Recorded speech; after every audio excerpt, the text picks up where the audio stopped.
Y nos vamos directamente a Israel, 14 horas y 20 minutos. Usted lo escucha a diario aquí en Radio High.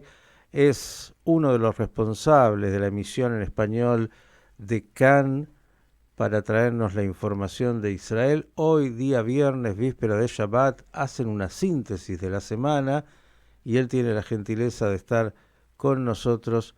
Me refiero al doctor Jonathan Meta en este día que le anticipamos también desde Radio High. A partir de la hora 15 de Israel, 9 acá, estaremos compartiendo el entierro de este Hayal Boded, de este soldado solitario que llegó a Israel a estudiar, este joven de 20 años, argentino, Ilan Cohen, Zichrono Libraja. Querido Johnny, ¿cómo estás? Buenas tardes para ti. Hola Miki, un gusto, un placer como siempre estar contigo y un saludo para toda la audiencia. Johnny, temas no faltan en Israel nunca y estos últimos 7 meses largos ya de la guerra, bueno, me parece que siempre el eje está puesto ahí. Ahora se le agrega también lo que hace a, bueno, la discusión jurídica y estamos hablando con un abogado ahí en La Haya con este inmoral juicio contra Israel respecto del accionar de las fuerzas de defensa de Israel. Pero todo tuyo para el análisis y la información, cuando además vemos, claro que sí, misiles que siguen cayendo desde el norte sobre el territorio israelí, me refiero a misiles del Hezbollah, ataques de drones, todo lo que aparece todo el día en la información militar. Sí, a ver, yo creo que está todo, como siempre lo digo, ¿no? Creo que está todo conectado de alguna forma. Me parece que esta fue una semana capaz de las más raras en mucho tiempo en Israel. Recordemos que parece que quedó atrás, ¿no? Pero fue Yom HaZikaron, fue Yom Ha'atzmaut, fue un Yom HaZikaron, el día de recordación de los soldados y todas las personas que hayan caído por actividades terroristas o en guerras, que fue uno de los más sensibles, uno de los más... Y esto dicho por gente, yo estoy aquí hace 6 años, pero hablo de gente que estuvo aquí, que está aquí desde los años 80, 70 y también me lo dijo, un año muy complicado porque por la masividad, por la cantidad de diferentes visiones que había sobre el tema y me parece que todo se concluyó, digamos, en un Yom Ha'atzmaut, en un día de la independencia, donde en definitiva se vio graficado lo que está pasando en Israel de manera perfecta. Israel está en una guerra en la cual se perdió la unidad. Y esto no lo digo de una forma, no digo que sea malo, pero es lo que sucede. Y se perdió la unidad en muchos sentidos. Israel por primera vez tuvo dos actos de Yom Ha'atzmaut, del Día de la Independencia. Te voy a contar una interna, mira. Muchos canales empezaron a... Yo trabajo en un canal también, la radio tiene su canal de televisión, tuvieron la discusión de si transmitir nada más que el acto oficial, que es el acto que organizaba el gobierno, que era un acto sin público, o si transmitir también el acto que organizaban los familiares de los secuestrados y los amigos también de los secuestrados, que fue un acto masivo, lo cual demuestra que no había ningún tipo de medida de seguridad o cuestión de seguridad que impida que la gente llegue. En ese acto hubo 100.000 personas, fue un acto donde se apagaron 12 antorchas en vez de encenderlas como se hace en el oficial, y hubo una gran discusión en muchos canales sobre si mostrarlo o no. Y se decidió por todos los canales pasar este acto. Creo que eso demuestra un poco la situación en la que está Israel. Israel, más allá de las cuestiones militares, que hay cuestiones militares muy particulares, Israel esta semana estuvo operando nuevamente en el norte y en el centro de la Franja de Gaza, donde tuvimos que lamentar la muerte de varios soldados, entre ellos este chico argentino, Ilan Cohen, que pobre aparte es un soldado solitario, ¿no? Lo que se llama soldado solitario. Y como vos bien decías, ahora a las 3 hay una convocatoria enorme de la comunidad latina, y eso hay que decirlo también, y felicitar a la comunidad latina. Yo te digo, a ver, va a ser masivo el entierro de la ceremonia en Ar Herzl, porque la cantidad, la forma en la que se está moviendo toda la comunidad latina es increíble. Y eso también hay que recalcarlo. Eh, Lo cierto es que Israel volvió a operar allí en Gaza. Israel sigue tensionando las relaciones, o se siguen tensionando las relaciones con sus vecinos, particularmente Jordania y Egipto. Egipto, esta semana estuvimos escuchando varias cosas, que se hablaba de bajar el nivel de relaciones diplomáticas con Israel.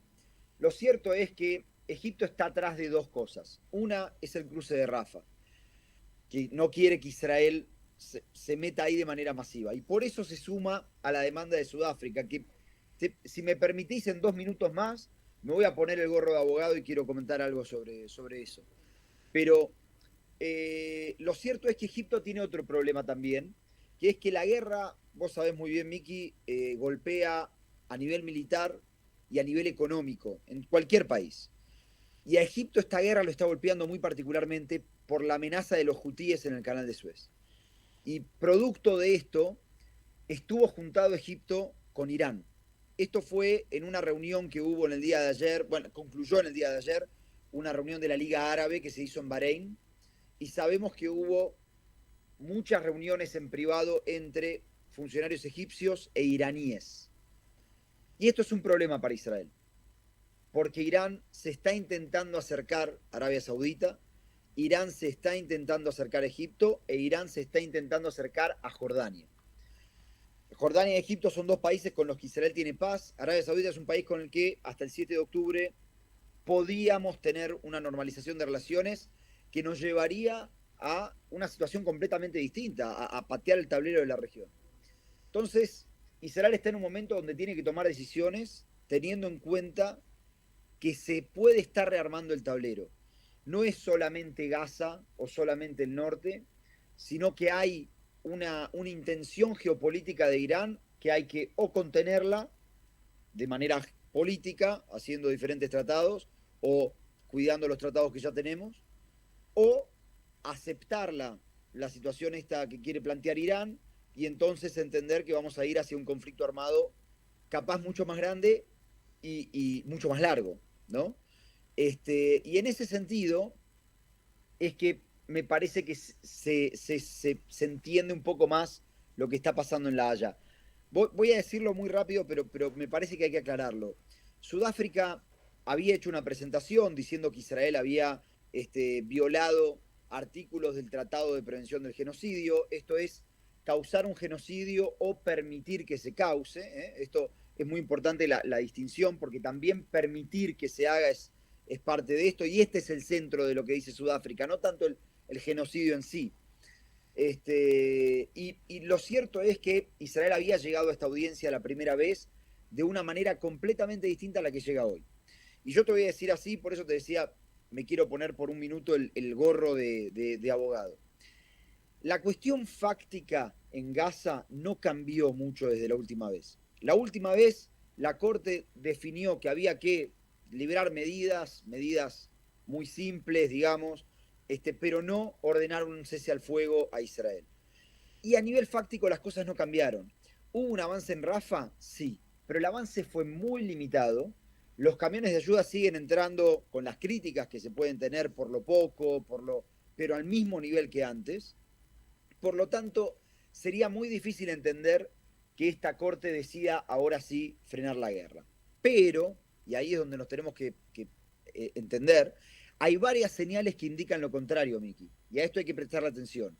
Una de las señales es que esta audiencia se pidió el viernes. Sudáfrica 4 veces pidió volver a tener una audiencia sobre estas órdenes provisionales. Recién la cuarta vez se la dieron. Esto lo pidieron el viernes pasado y el lunes fijaron audiencia para jueves y viernes. Por lo cual Israel, preparar una defensa de estas no es fácil. Por lo tanto, no se le dio suficiente tiempo a Israel para que digamos, prepare su defensa.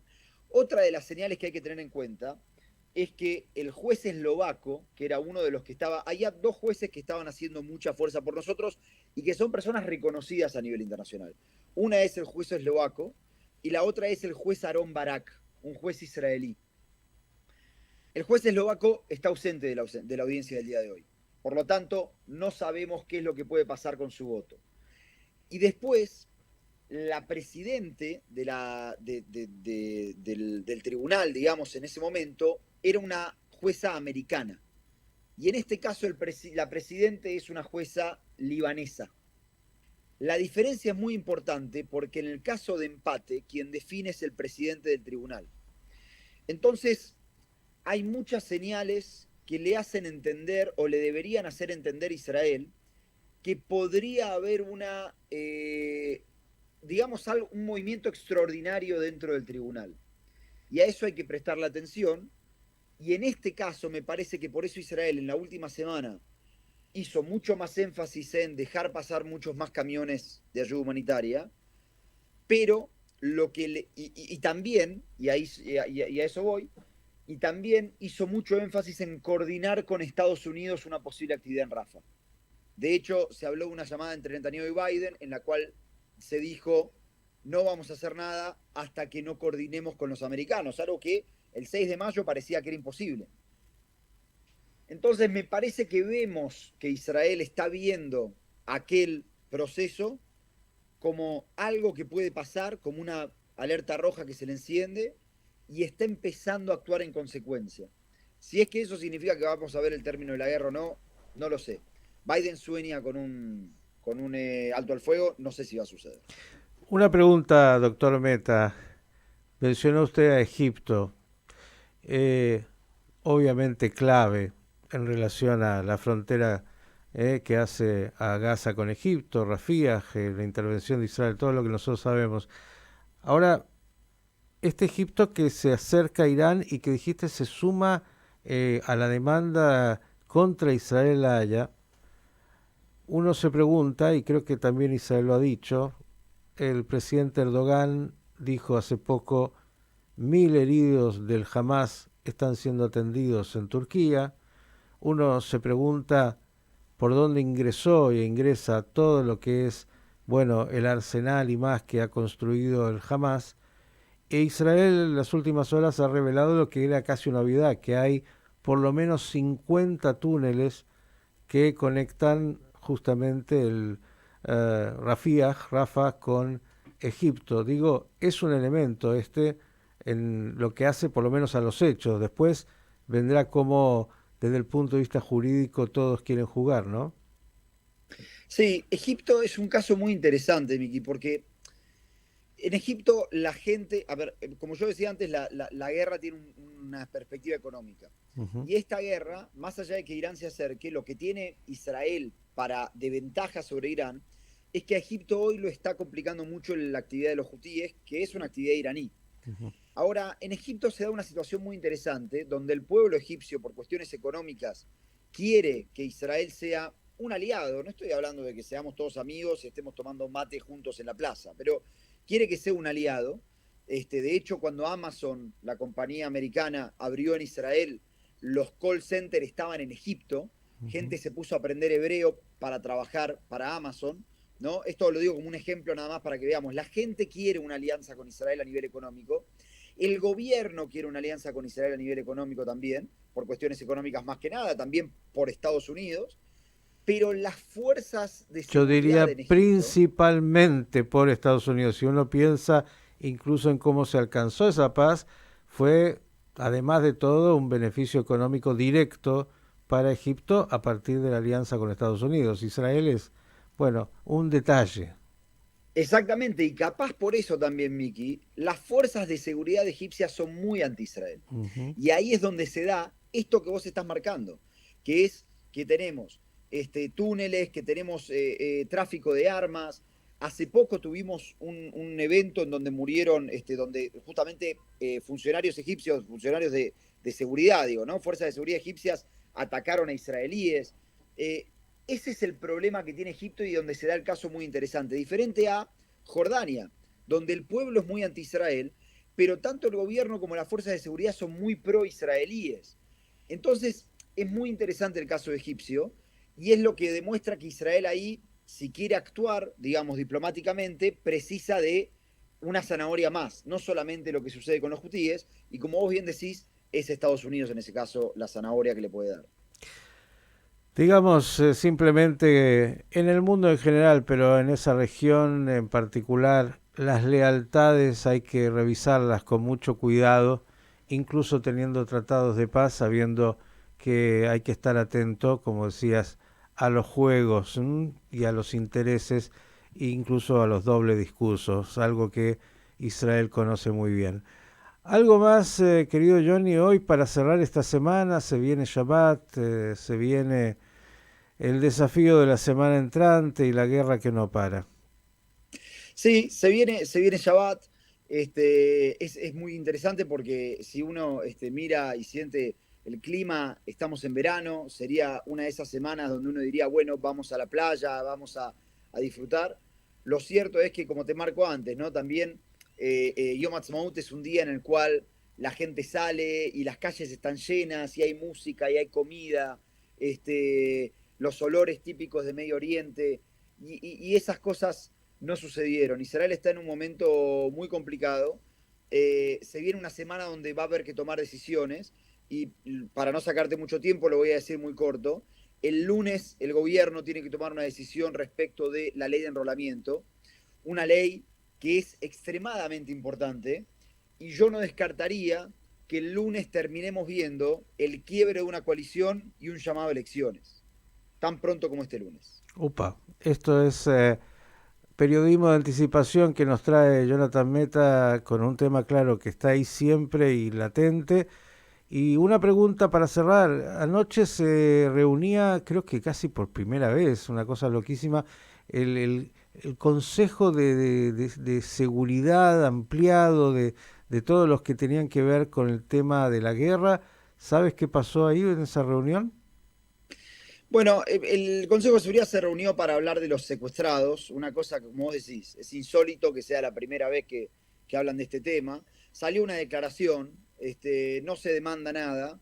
Recordemos que la última vez que salió una declaración donde se hablaba del alto al fuego, se pedía un alto al fuego, igual el Consejo de Seguridad había dicho en la misma medida que también hay que devolver incondicionalmente a todos los secuestrados, motivo por el cual yo personalmente no entendí por qué Israel salió a criticar directamente la resolución cuando podría haber salido a apoyar la resolución y decir, bueno, si ellos los devuelven, nosotros paramos, o sea, como tratar de quedar bien parado, pero no fue lo que se decidió desde el cuerpo.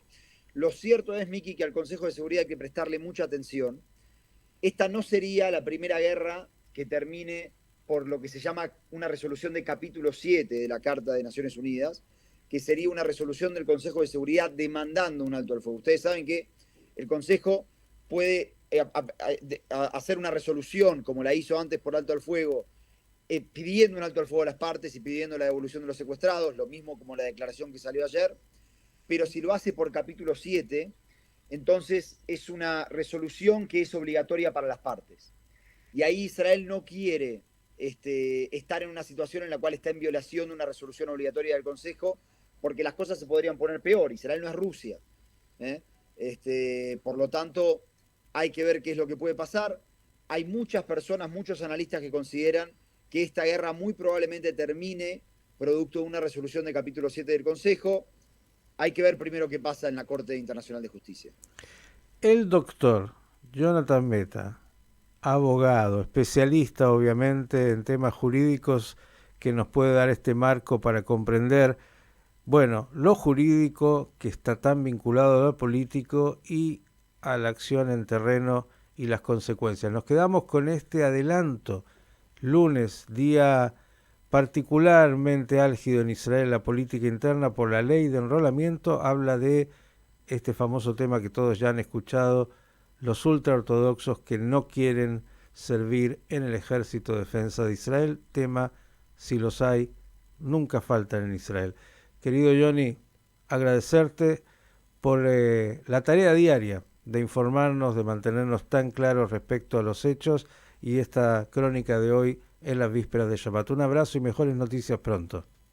Un abrazo enorme para vos y ojalá que tengamos un Shabbat tranquilo y silencioso. Jonathan Meta, periodista, abogado, todos los días con nosotros con la información de Cannes, hoy también por la mañana trayéndonos esta crónica de la realidad israelí.